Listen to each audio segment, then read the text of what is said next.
Selamat pagi anak-anak.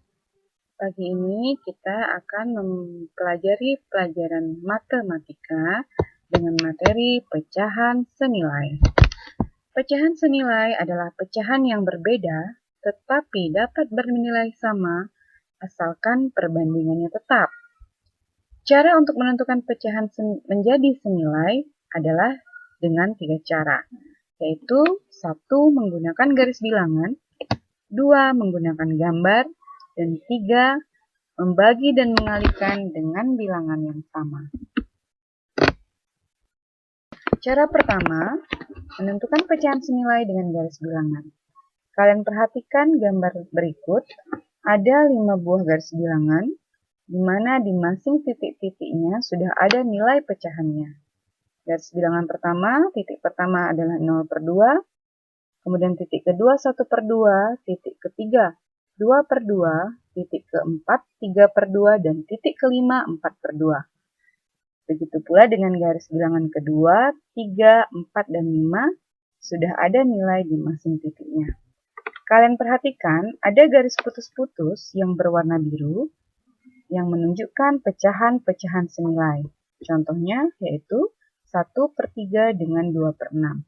Kenapa dikatakan senilai? Sebab jarak antara 0/3 ke 1/3 itu adalah sama dengan jarak 0/6 ke 2/6.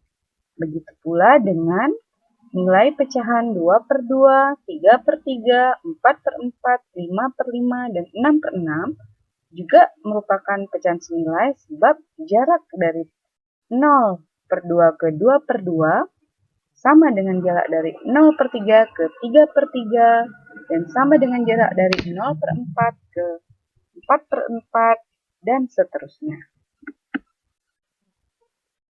Kedua, menentukan pecahan senilai dengan menggunakan gambar. Perhatikan gambar berikut, ada terdapat 4 buah persegi panjang yang sudah diarsir dan dibagi.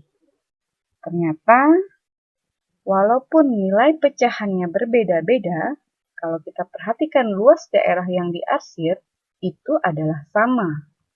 Oleh karena itu, pecahan 1/2, 2/4, 3/6, dan 4/8 merupakan pecahan senilai. Yang ketiga, menentukan pecahan senilai dengan membagi atau mengalihkan pembilang dan penyebut dengan bilangan yang sama. Kita lihat pertama, mengalihkan dengan bilangan yang sama. Contoh pertama, 1/2 senilai dengan 2/4. Kenapa? Sebab apabila pembilangnya yaitu 1 dikalikan 2 dan penyebutnya yaitu 2 dikalikan 2, hasilnya adalah 2/4. Contoh kedua, 1/2 senilai dengan 3/6. Sebab apabila 1 dikalikan 3 dan 2 dikalikan 3, hasilnya adalah 3/6. Contoh ketiga, 1/2 senilai dengan 4/8 sebab apabila 1 dikali 4 dan 2 dikali 4, hasilnya adalah 4/8. Dengan bilangan yang sama, kita lihat pembagian dengan bilangan yang sama ya. Kita perhatikan contoh pertama, 6/12. Ternyata 6 yaitu pembilangnya dibagi 6 dan 12 yaitu penyebutnya dibagi 6, hasilnya adalah 1/2. Contoh kedua, 4/8. Apabila 4 dibagi 4 dan 8 dibagi 4, hasilnya adalah 1/2. Dan contoh ketiga, 3/6. Apabila 3 dibagi 3 dan 6 dibagi 3 adalah 1/2. Makanya 6/12 senilai dengan 1/2, 4/8 senilai dengan 1/2, 3/6 senilai dengan 1/2. Nah, anak-anak, berdasarkan uraian di atas, manakah cara yang lebih mudah untuk menentukan pecahan senilai? Latihan kali ini yang akan Miss berikan adalah kalian perhatikan garis bilangan berikut, lalu kalian temukan pecahan-pecahan yang senilai. Kerja.